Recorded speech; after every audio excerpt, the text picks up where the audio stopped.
안녕하세요. 오늘 전해드릴 소식은 문재인 정권이 대한민국에 무엇을 남겨줬나에 관한 소식입니다.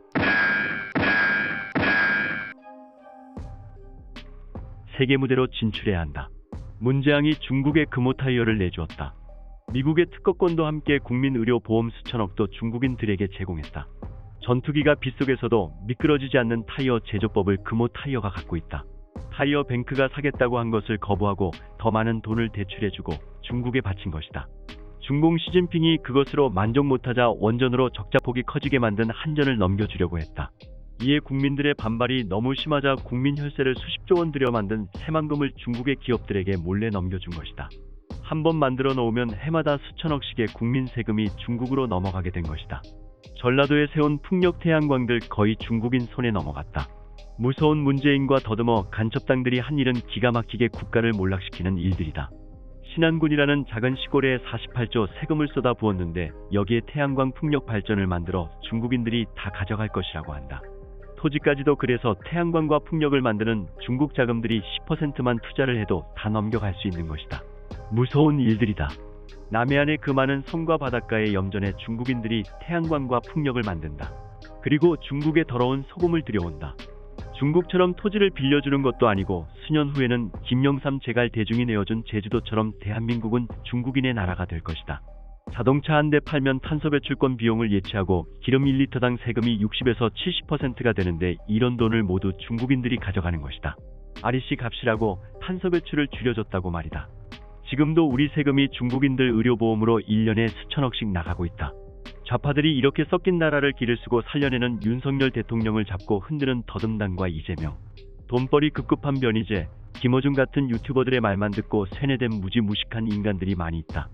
지금쯤 국가 비상사태 선언하고 북한에게 대응하고 저들의 입을 닫아놓고 현안을 하나하나 점검할 필요가 있는 것이다. 윤석열 살리기는 한국 살리기다.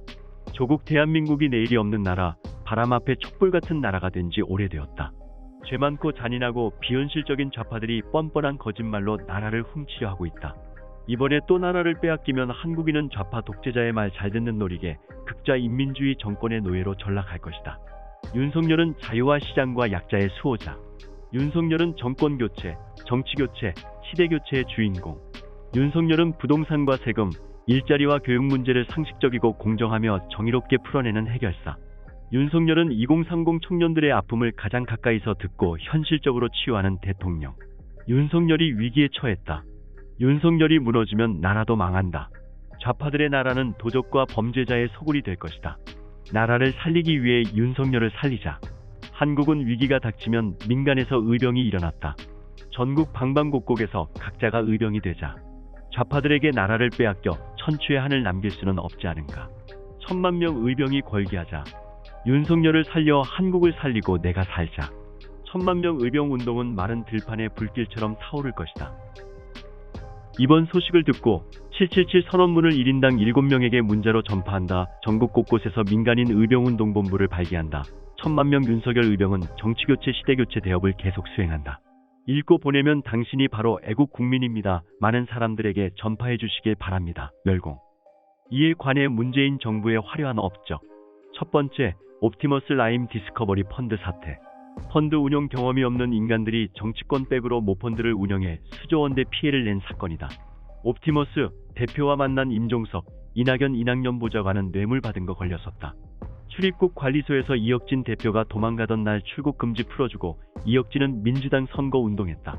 라임 운영자 김봉현이 여론조사 기관 KSOI 친노계 김갑수 대표 통해 민주당 의원 소개받았다 증언. 김부겸, 강기정, 기동민, 이수진, 김영춘 등 연루 정황. 디스커버리, 장하성 동생 장하원이 운영자 김상조도 여기에 투자했었다. 두 번째, 정의연과 윤미향 사태. 정의연이 십수년간 위안부 피해자 할머니의 성금과 지원금을 빼돌리고 개인이 착복한 사건이다.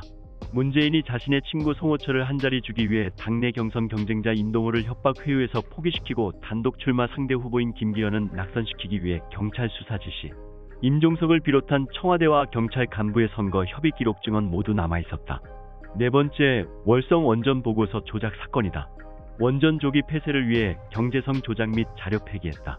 조기 폐쇄로 7,200억의 국고 손실. 그 와중에 북한 운어전 건설 추진 문건 다수 발견했다. 다섯 번째, 태양광 비리 사건. 친환경한답시고 원전은 폐쇄하고 총사업지 20조 원 규모의 태양광 사업에 리베이트만 수조 원을 받아먹었다. 군산시장을 비롯한 민주당 의원 다수 그리고 박원순계 시민단체들이 현재 수사 대상이다. 6번째, 전기버스 보조금 논란. 전기버스가 총 보조금 3억 원 정도 받도록 해 중국 전기버스에 특혜. 중국산 전기버스는 3억 원 정도 국산을 포함한 나머지는 이를 수억 초과하는 금액으로 버스 회사들이 대부분 중국 전기차를 사는 사태에 이름. 7번째, 조국 블루펀드 및 입시 문서 조작 사태. 조국의 블루펀드는 투자업체가 서울시 가로등 사업에 낙찰됐다가 자격미달로 불가 처분되면서 세상에 알려졌다.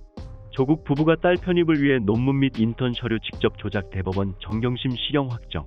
부산대 전임 교수는 공부도 못하는 낙제생 조국 딸의 장학금도 주고 지방대 출신 최초 청와대 주치의 발탁 등 그 외 정말 많은 정경유착 비리가 터졌었다. 버닝썬, 카카오 특혜, 신라젠 사태, 알루미늄 주가 조작, 우리들 병원 불법 대출 등 민주당 관련 비리는 대부분 그들이 길을 쓰고 검수완박했다. 문재인 정부는 과거 독재 정권을 포함해도 역대 가장 부패한 정권이다.